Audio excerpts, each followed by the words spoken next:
এটি ছিল জিন্নাহ সুপার এবং সে সেই সময় হলুদ আলোর প্রতিবিম্বে চকচক করা রাস্তায় হাঁটছিল। কালো জ্যাকেটের পকেটে হাত গুজে কাঁধের ওপর লম্বা চুল ছড়িয়ে সে মাথা নিচু করে আত্মভোলা হয়ে পা বাড়াচ্ছিল। আব্বা আর আম্মার কথাগুলো তার মনে ও মগজে প্রতিধ্বনিত হচ্ছিল। জিহান সিকান্দার কে ছিল? তার বাগদত্তা, কাজিন নাকি স্বামী? সেই ব্যক্তি যার স্বপ্ন সে সারা জীবন দেখেছে। এত সহজে সে কিভাবে তাকে ত্যাগ করবে? আব্বা আম্মা কি জানেন যে স্বপ্ন যদি নিজের হাতে ভাঙা হয় তবে আঙুলেও রক্তাক্ত হয়ে যায়? তবে কিভাবে সে নিজেকে এই আঘাত দেবে? যদি সে জিহান বা সাবিন ফুপুর জন্য কোনো অনাকাঙ্ক্ষিত বোঝা হয়ে থাকে, তবে তাদের সাফাই দেওয়ার একটি সুযোগ না দিয়েই কিভাবে নিজেকে তাদের থেকে আলাদা করে নেবে? এটি কোনো মাখন ছিল না যেখান থেকে চুল তুলে ফেলা যায়। এটি তো কাঁটায় জড়ানো আঁচল। যদি টেনে আলাদা করা হয় তবে আঁচল ছিঁড়ে যাবে, আর যদি কাঁটা বের করার চেষ্টা করা হয় তবে আঙুল জখম হবে। কিন্তু কে জানে, এই কাঁটা গাছে হয়তো গোলাপও ফোটে, লাল গোলাপ, সবুজ পাতা, রং, আনন্দ আর স্বপ্নের। একটি তীক্ষ্ণ শীষ দেওয়ার শব্দ তাকে ভাবনার জগৎ থেকে বের করে আনলো। সে চমকে মাথা তুলল। তারা তিনজন ছেলে ছিল, জিন্স আর জ্যাকেট পরা। তারা বিভিন্ন দিক থেকে তার দিকে আসছিল, এমনভাবে যে সব দিকে তারাই ছিল। ঘেরাও একটি ছোট বৃত্ত। জায়গাটি কিছুটা নির্জন, খালি চবুতরাটি অন্ধকারে ডুবা ছিল। ঝলমলে আলোকিত দোকানগুলো কিছুটা দূরে। তার বুক ধক করে ওঠে। সে দ্রুত ঘুরে দাঁড়ালো, কিন্তু ওদিক থেকেও তাদের চতুর্থ একজন আসছিল। তারা নিচু স্বরে শীষ দিচ্ছিল এবং অর্থপূর্ণ ইঙ্গিত করতে করতে তার চারদিকে ঘেরাও শক্ত করছিল। অস্পষ্ট কণ্ঠের শোরগোল তাকে ঘিরে ধরছিল। সে কাছে আসা দুই ছেলের মাঝখান দিয়ে দ্রুত মাথা নিচু করে চলে যেতে চাইল, কিন্তু ডান দিকের ছেলেটি ক্ষিপ্ততার সাথে তার কবজি ধরে নিজের দিকে টানল। এখনও তার ঠোঁট থেকে চিৎকার বেরোয়নি। তার আগেই সামনে এগিয়ে আসা ছেলেটি নিজেকে ভড়কে দিয়ে পিছিয়ে গেল। ঠকাস করে এক জোরদার শব্দের সাথে কেউ ওই ছেলেটির মাথায় পিছনে কিছু একটা দিয়ে আঘাত করেছিল। আমি তোমাদের মেরেই ফেলব। তোমরা বাজিকে ডিস্টার্ব করছো। আমি ছাড়বো না তোমাদের। ওই লম্বা চওড়া ডলি হাতে থাকা ফ্রাইং প্যান ঘুরিয়ে ঘুরিয়ে তাদের মারছিল। হায়া বিস্মিত হয়ে দুপা পিছু হয়। যার মাথায় আঘাত লেগেছে সে কিছু বিড়বিড় করতে করতে পালিয়ে যায়। বাকি সবাই তার সাথে পালায়। তাদের কেউ একজন ডলিকে আঘাত করার জন্য কিছু খুঁজছিল। তখনই ডলি ফ্রাই প্যান ঘুরিয়ে এমনভাবে মারছে যে ছেলেটি হাঁটুতে ব্যথা পায়। তার ছটফট করে পালিয়ে যায়, আসছে ডলির সাথে লাগতে।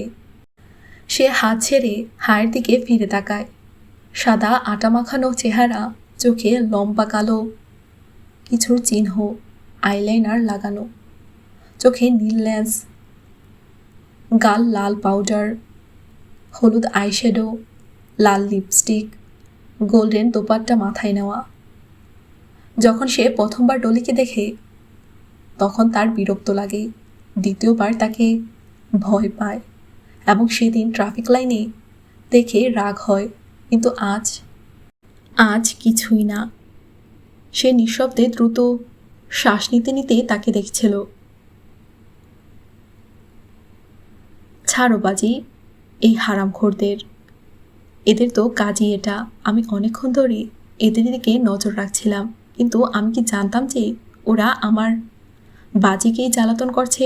এসেছে বড়।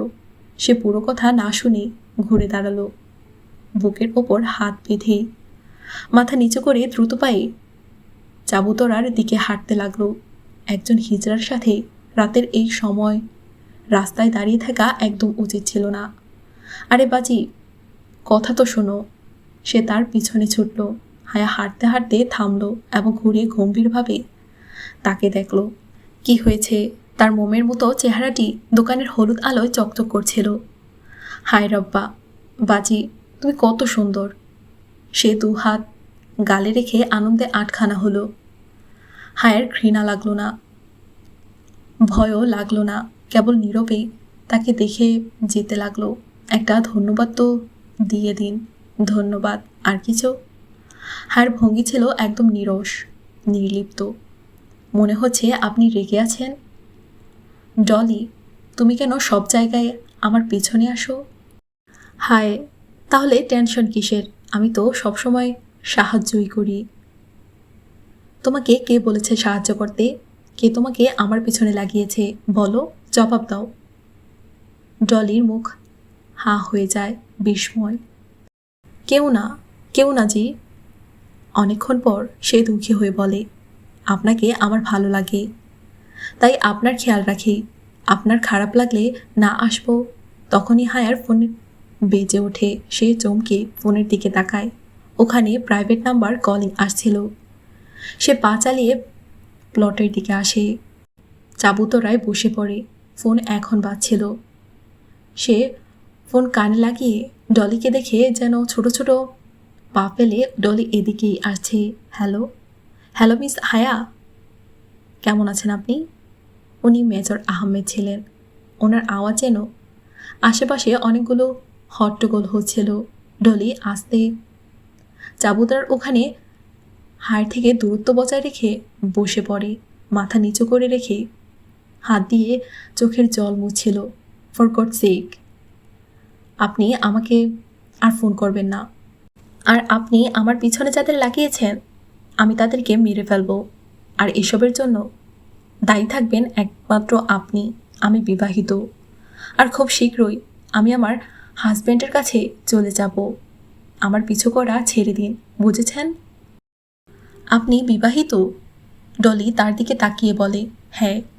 তোমার ওই মেজর আহমেদ বলেনি? উনি তোমাকে আমার পিছনে লাগিয়েছে, তাই না? আল্লাহ পাকের কসম নিয়ে নাও, আমাকে কোনো মেজর আহমেদ পাঠায়নি। আমি নিজে থেকেই আসি, আল্লাহর কসম জি। সে কান্না করতে করতেই বলছিল।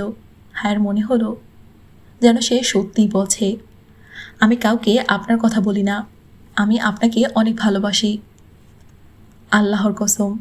সে তার দিকে তাকিয়েই রয়। তার মধ্যে কিছু ছিল রহস্যময়, ভয়ঙ্কর, কিন্তু করুণাময়। ঠিক আছে, ঠিক আছে, কান্না করো না। আমি আপনাকে খুব ভালোবাসি, তাই আসি, কিন্তু আপনি দোষ দিচ্ছেন। সে এখন ফোপাতে ফোপাতে নিজের মাথা চাপড়াতে লাগলো। আচ্ছা আচ্ছা, স্টপ ইট। সে চুপচাপ বসে তাকে দেখতে লাগলো। আর হায়া সামনের শূন্যতায় তাকিয়ে রয়। আপনি কোথাও যাচ্ছেন? হায়া চমকে তাকে দেখল। আপনি ফোনে বললেন না? সে বুঝিয়ে বলে, হ্যাঁ আমি ইউরোপ যাচ্ছি। সে তাকিয়ে রয়। ওখানে যেখানে আমেরিকা আছে, ওই ইংরেজি সিনেমাগুলোতে যেখানকার কথা বলা হয়। সে কান্না বলে আনন্দে আত্মহারা হলো। সম্ভবত সে সত্যি এক সাধারণ হিজড়া ছিল, অথবা হয়তো কোনো বড় অভিনেতা। হ্যাঁ, ওখানেই। সে প্রতিবাদ করল না। ওখানে কে আছে? আমার স্বামী ওখানে থাকে। সে এখন সামনের আলোকিত দোকানের শাড়ির দিকে তাকিয়ে আছে। কেমন আপনার স্বামী? আমি জানি না ডলি। যদি জানতাম তবে আজ এখানে বসে থাকতাম না।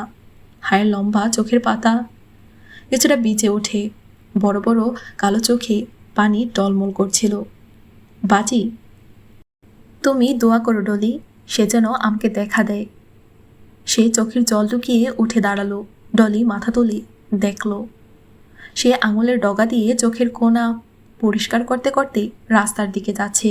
ডলি চোখে সীমাহীন উদাসীনতা নেমে আসে। খোদা করুক হায় সুলেমান, সে যেন তোমাকে কখনো না পায়। খোদা করুক তুমি তার উপর হতাশ হয়ে খুব শীঘ্রই ফিরে আসো। আর খোদা করুক তুমি সেখানে যেতেই না পারো। সে দ্রুত পায়ে এগিয়ে যাচ্ছিল যখন সে ডলিকে এই কথা বলতে শোনে।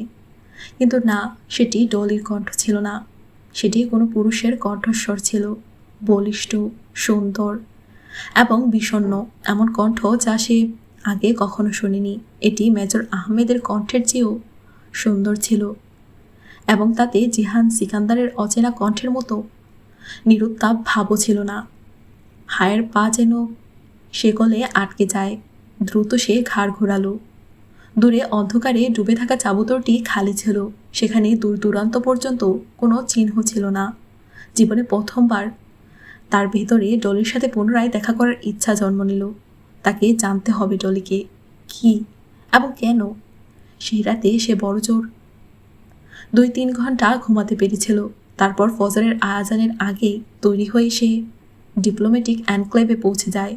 কারণ খাদিজার বারবার কল আসছিল, শুক্রিয়া আপনি এসেছেন। খাদিজা তাকে বাইরেই পেয়ে যায়। তার চশমার আড়াল থাকা চোখগুলো চিন্তিত লাগছিল। হায়া সাধারণ সালোয়ার কামিজ আর কালো জ্যাকেট পরেছিল। লম্বা খোলা চুল কানের পেছনে উড়িয়ে সে খাদিজার কাছে এলো। এখন কোন দিকে যেতে হবে? রিক্সা নিয়ে নি, এটি টার্কিশ অ্যাম্বাসিতে পৌঁছে দেবে। তখনই একজন বয়স্ক লোক ও এক নারীকে দ্রুত মিছিলের দিকে এগোতে দেখা গেল। আমার ষষ্ঠ ইন্দ্রিয় বলছে এই আঙ্কেল আন্টিও টার্কিশ অ্যাম্বাসিতেই যাচ্ছেন। হায়া জলদি করু, আমাদের প্রথম 15 জনের মধ্যেই থাকতে হবে। সে হায়ার হাত ধরে সামনে বাড়ালো।